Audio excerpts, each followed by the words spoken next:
চীন থেকে আনা অত্যাধুনিক লাগেজ ভ্যানে ভর্তি করা হয় গরু ছাগল। গন্তব্য রাজধানী ঢাকার কমলাপুর রেল স্টেশন।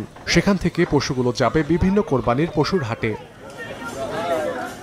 বুধবার চাঁপাইনবাবগঞ্জ থেকে চালু হয় চলতি বছরের স্পেশাল ক্যাটল ট্রেন। প্রথম দিন পাঠানো হয় ৭১টি গরু ও ৯টি ছাগল। পথে রাজশাহী ঈশ্বরদীতে গরু ছাগল তুলে পদ্মা সেতু পার হয়ে রাত ২টা ১৫ মিনিটে ঢাকায় পৌঁছায় ম্যাঙ্গো ক্যাটল স্পেশাল ট্রেনটি। গরু ব্যবসায়ী ও খামারিরা জানান, নিরাপদে ও কম খরচে গরু পরিবহনের সুবিধা রয়েছে বিশেষ এই ট্রেনে। সরকারের লোকসানের পরেও গত কয়েক বছর ধরে এই ট্রেন চালু রাখায় খুশি তারা। খরচটা তো অবশ্যই কম হয়, এক নাম্বার কথা। আর দ্বিতীয় নাম্বার কথা হচ্ছে গরুগুলো নষ্ট হয় না। টাকা খরচ, দোকা খরচ, খরচটা বাঁচলে লাভটা এখানে হলে আমাদের অনেক।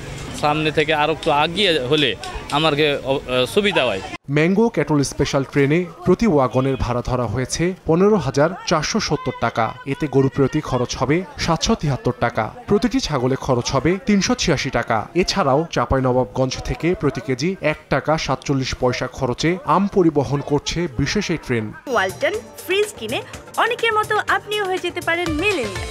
সেরা পণ্যের সেরা অফার। নতুন লাগেজ অত্যাধুনিক, তারপর এখানে লাইট ফ্যানের ব্যবস্থা আছে, যেন গরু কিংবা কাঁচামাল আম এগুলো স্বচ্ছন্দে যেতে পারে এবং ক্ষয়ক্ষতি না হয়, সেই দিকে নজর রেখে আমরা ব্যবস্থা গ্রহণ করেছি।